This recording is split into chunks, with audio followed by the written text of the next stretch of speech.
This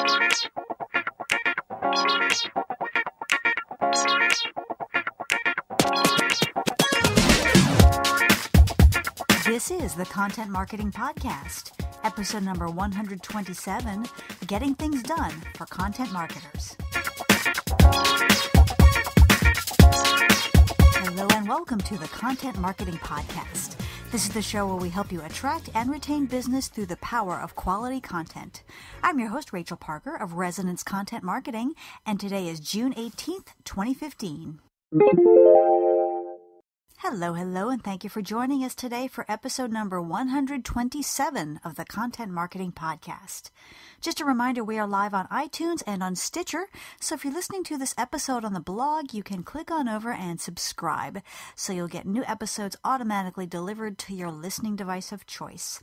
And if you use a different app for your podcast listening pleasure, we also have an RSS feed, and I will provide that link in the blog post for this episode. The month of June is all about time management here at Resonance, owing to the fact that I'm constantly hearing from my fellow content marketers that they are strapped for time and there's never enough of it. So we're seeing what we can do to help you out. This is going to culminate in our next VIP webinar that is going to be next Wednesday, June 24th, and it's called The Content Marketer's Guide to Time Management. To grab your spot, go to resonancewebinar.com.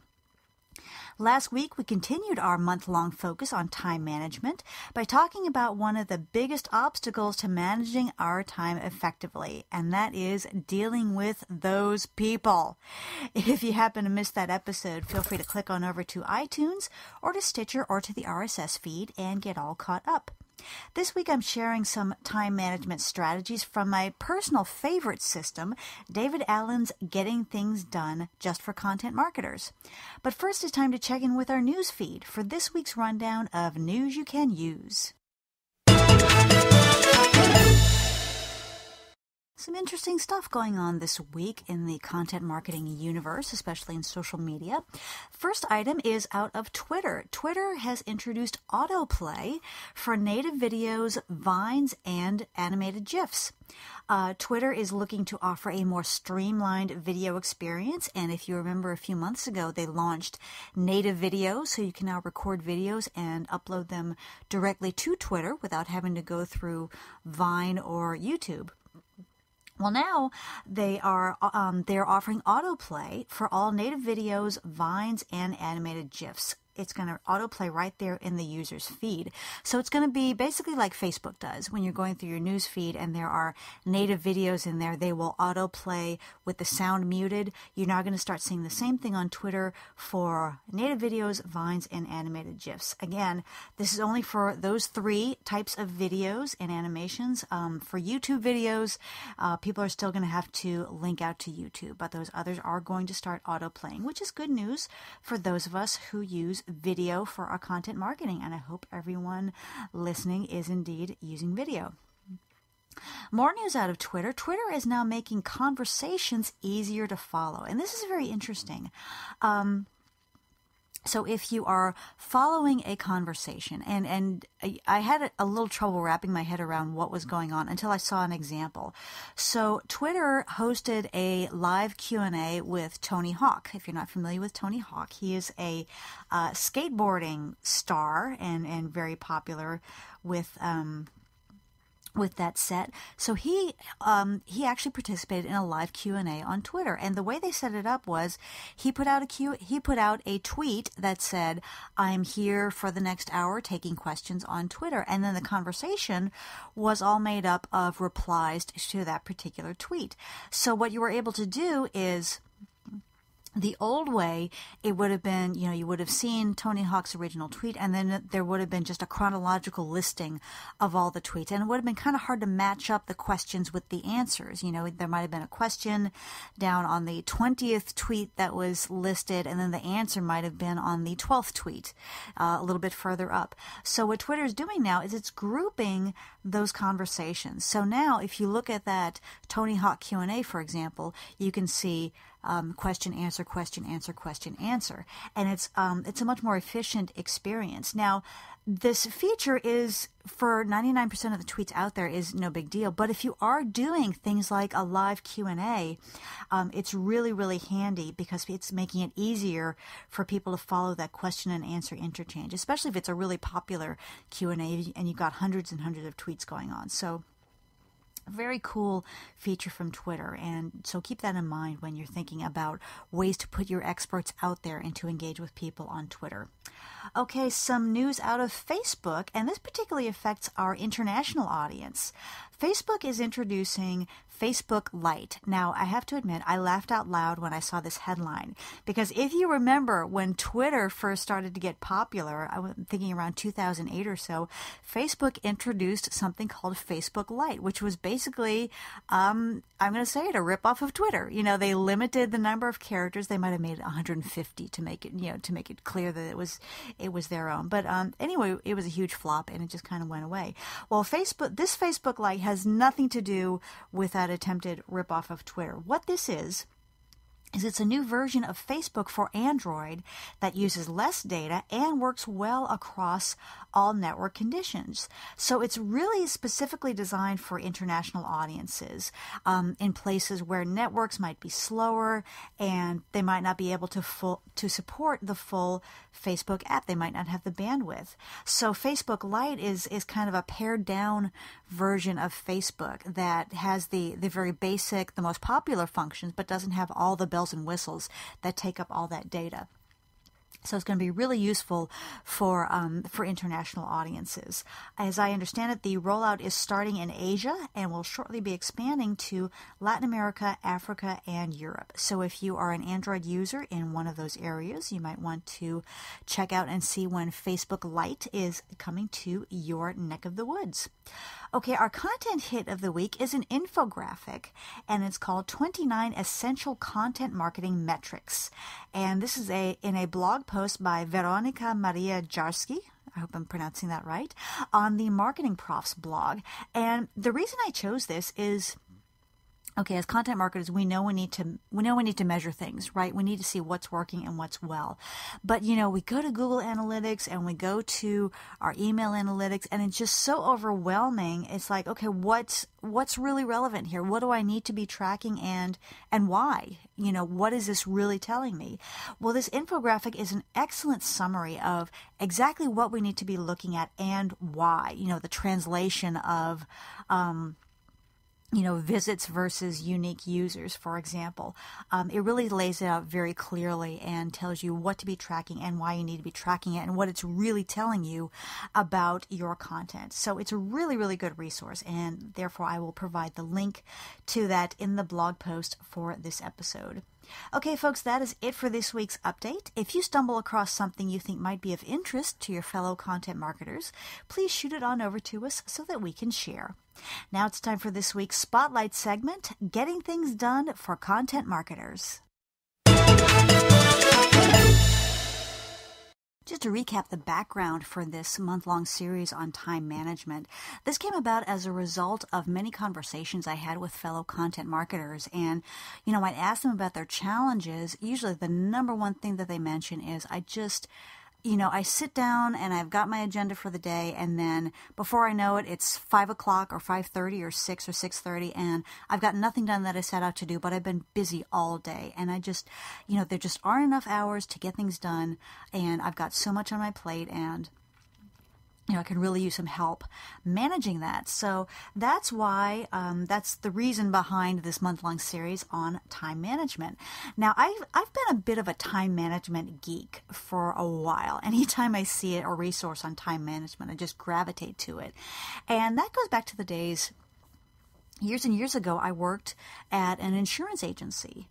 And one time we had a retreat. The management team had a retreat, and we talked about, planning for the year and things that, challenges we needed to address, et cetera, et cetera. And one of the issues that came up was, wow, we really need to manage our time better, and we need to help our agents manage their time better. So I volunteered. I said, well, let me put together a workshop, and I will see if that helps. So I did. I put together a workshop. I think I started with the Time Management for Dummies book, and put together a workshop for them, and it was very well received. So that was the beginning of my journey as a time management geek. And so years went by, and to these days, my favorite resource, no longer Time Management for Dummies, but I found a book called Getting Things Done by David Allen. And this is kind of like the Bible for a lot of people who are in the time management field. It's been around since, I want to say it's been around since maybe the mid-90s, and I know a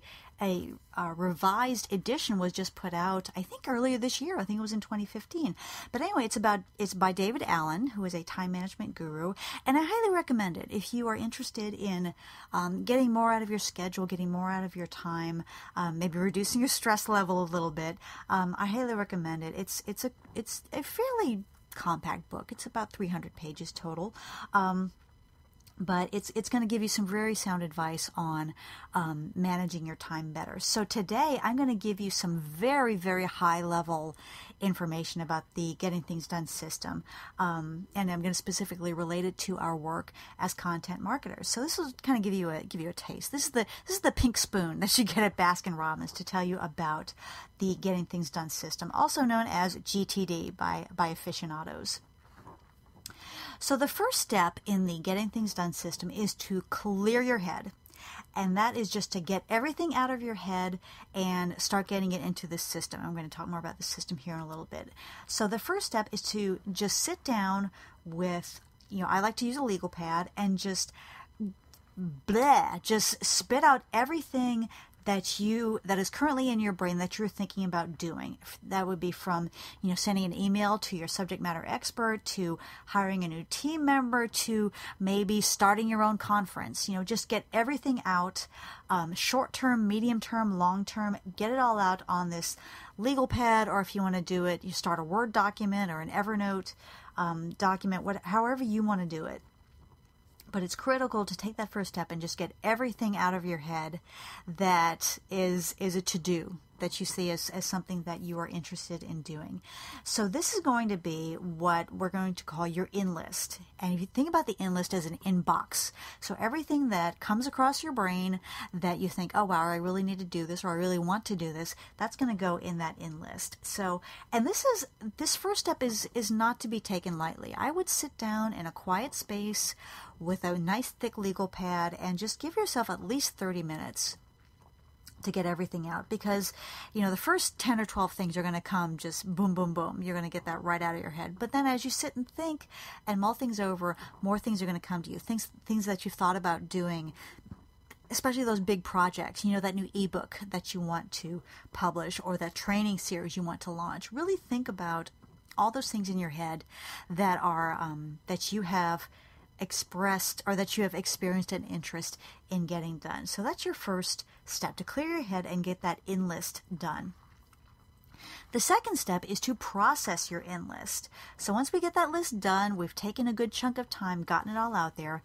The next thing to do is look at everything on your list and ask, number one, is it actionable? Is this something that I can take action on? Is this something that, let's see, how do I explain it? It might not be something like, be a better person. There's not necessarily any, or get smarter or things like that. There's nothing really actionable on that. So if it's not actionable, you might want to tweak it to where it is actionable, or you might want to toss it, or you might want to add it to your someday maybe list, which we'll talk about in a second. If that thing on your list is actionable, ask yourself, what is the next action? What physical, visible action is next to get you one step closer towards getting this done? So this is where we kind of home in and get much more specific. So taking those things on our list that might be, things we've thought about, kind of pie in the sky thinking, and really start getting more specific about the actions that are going to be associated with these list items. The next step is to take that in-list, that inbox on paper, and to transfer it to other lists. So we're going to be making some other lists, and the first one is called Next Action List. The Next Action List is basically a to-do list. These are actions that can be taken at will whenever you want. Okay, and those are things that you that are within your control, that you have not delegated, that are not things for someone else to do, something for you to do, and something that you can do at any time that you choose. The second list is called the waiting for list. So this will be a list of things that need to get done, but you're waiting for someone. You might be waiting for information from your research department. You might be waiting on approval from your boss or from someone higher up. So these are things you can't take action on right now, but they need to be incorporated in your system because they need to stay on your radar because you are waiting for those things. The third list is a projects list. So anything on that in list that involves two or more actions is going to be labeled as a project. So your project might be to create an infographic. Well, there are several things involved. You need to do your research. You need to get your content set up. You need to meet with your graphic designer. You need to, once they are done with that, you need to create a blog post around it, et cetera, et cetera. So that would be an example of something that comes up on a project list. So the project list, it's not necessarily these huge month-long projects. It's anything that involves more than 2 actions. So we need to get those onto that project list. The fourth list is actually my favorite list. It's called the someday maybe list. And these are things that you do want to focus attention on, but you're just not ready to delve into right now. These could be, for me at least, it's, new products that I want to create. It's conferences that I'm interested in speaking at, but just not ready to approach them just yet. It could be training courses that I want to complete. So it's those kind of things that come across your brain. You think, wow, I'd really like to do that, but you're not ready to take action on just yet.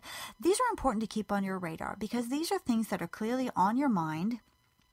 And we need to get into the system so that they can stay on your radar without necessarily having to stay in your brain. Remember, the whole purpose of this is to get everything out of your brain and into this system. And the fifth list is actually not a list at all, but it's your calendar. And this involves those items on your list that are attached to a time frame. So, for example, doing an interview for your podcast, that would be something that would go on your calendar. I also like to put things on my calendar when, there's not things that I tend to keep pushing on my to-do list. I like to put on my calendar. So, for example, I'm in the process of creating a new audio download right now. And, it was on my to-do list. I kept pushing it. And finally, I said, okay, on Tuesday from 9 to 10, I'm going to create this audio resource. So that's another great use for the calendar for capturing things that really need to get done, that are not necessarily urgent, but it's on your brain and we need to get it done. So that's another example of things that would go on your calendar. So those are your lists. You're going to have your in list, which is the inbox that needs to get processed, next action list, waiting for list, projects list, someday maybe list, and of course, your calendar. Now, I just want to back up and say this sounds like a lot, but really, once you get used to using the system with whatever program or whatever app is your preference, it's going to come very naturally, and you're going to love using this. At least I love using this. So that's why I am sharing it with you. So once you have those lists, your next task is to start doing stuff. Look at your next actions list and make a conscious decision of, okay, what am I going to do right now? And that depends on several things. Number one, the urgency of the item. It could be something that someone is waiting on or that needs to get done in a certain time frame. It depends on how much time you have at this particular moment. If you are ready to go into a meeting in 15 minutes, you're going to want to scan that action list for things that you can get done in that pocket of time. It's a really great time to take care of those really quick action items. Your location, you might be outside the office and working on your tablet or your smartphone. That's going to affect what the next task is that you're going to address. And then finally, keep in mind be conscious of and be aware of your energy level when you're looking at those things to do. And you're going to want to focus those those times where you really need to be sharp and creative, you want to make sure that you address those items at a time when you're at a high energy level. And that varies from person to person. I tend to be a morning person, so I like to attack those creative and high energy things first thing in the morning, but you might be an afternoon or an evening person. So it all depends on your energy level. So that is a very quick and dirty overview of the getting things done process. I like it because it's fairly simple. We covered a lot in a few minutes here, but it's actually a fairly simple system. You start with a brain dump, get everything out of your mind, and then process until everything is broken down into manageable bite-sized chunks. I have been using this system for years. I've used it with several different online tools. I've used it with Toodle-Do for a while, and now I'm transitioning over to Asana, and it works very well there as well. So whatever your app is that you're working on, it's probably very adaptable to whatever you use. And if you use a certain system, what I encourage you to do is do a little Googling. Google, getting things done with Asana, getting things done with Evernote, getting things done with whatever your to-do system or your time management system is. And you will find, I tell you, there is a whole worldwide community around this system. You will find YouTube videos, you will find webinars, you will find blog posts, you will find ebooks, you will find other resources to help you really put this system to use in whatever app or whatever program that you are using. So and there are also many more aspects to this system. I've kind of drilled down to the bare bones of it, but I do recommend that you check out the book or, again, check out one of the many online resources that are available to you. If you have any questions or if you want to add to the conversation, I would love to hear from you, and I will give that contact info at the end of the podcast. Now it's time for our content marketing tip of the week. Time management apps and time management programs are absolutely everywhere. I mean, try going to the iTunes store or the Google Play store and type in time management, and you will find a host of different options. And yes, those online versions are wonderful. They are fantastic. I use them all the time. I use them on my computer, my tablet, my iPhone. They're wonderful. But I will say there are certain aspects of a time management program that good old-fashioned writing, taking pen to paper or pen to whiteboard is the best way to go. Number one, when you physically write something down, as opposed to typing it or thumbing it, is that a word? Thumbing it into your phone? Sure, let's use it. Why not? When you take a pen and physically write something down, it creates a connection in your brain that is that is more powerful than typing it in. So it registers it in your brain and kind of gets it in the mode. The second advantage is, whether you are on a computer or a tablet or a smartphone, you can only look at one screen at a time. If I am writing in a Word document, I've got that Word document in front of me, front and center. No other apps are up. But, the good thing about pen and paper or pen and whiteboard is it separates you from that screen. So it's able to keep something in your field of vision without necessarily taking up the screen. You don't have to switch over to an app to see that information. And of course, the third advantage is paper never crashes. If you've ever had that frustrating experience of trying to get to your to-do list and you either can't update it because you don't have Wi-Fi or whatever the situation is. So again, by all means, use apps. I use them. I love them. But don't forget the importance of paper and the advantages of paper. Or a whiteboard. One way that I use good old-fashioned writing is I have a whiteboard in my office, and every morning I write down the 3 or 4 do or die things. These are things that absolutely have to get done today. So when I finish up a task, I look over at that whiteboard and I say, oh, I need to, do these other 3 things today. I guess the lesson here is to use what works best for you, and do not neglect the power of pen and paper or pen and whiteboard, because they can be very effective in ways that your online apps can't necessarily take care of. Okay, campers, that is it for me today. I hope you've enjoyed this episode of the Content Marketing Podcast. I've enjoyed our time together, as always. If you like what you've heard today, please feel free to subscribe on iTunes or Stitcher or via our RSS feed. And if you really like what you've heard, please leave us a quick review on iTunes. I would so appreciate it, and I want to thank everyone who has left us reviews thus far. For more information about content marketing, you're welcome to visit our website at resonancecontent.com, where you'll also find links to our pages on Facebook, LinkedIn, Twitter, and other social networks. I also want to invite you to check out our monthly webinar series. It's on the fourth Wednesday of the month, which in the month of June is next Wednesday, the 24th, and it's called The Content Marketer's Guide to Time Management. To grab your spot, go to resonancewebinar.com. We'd love to see you there. As always, I like to leave you with a quote, and today's comes from Dorothy Parker. Nope, no relation. She once said, quote, "Creativity is a wild mind and a disciplined eye," unquote.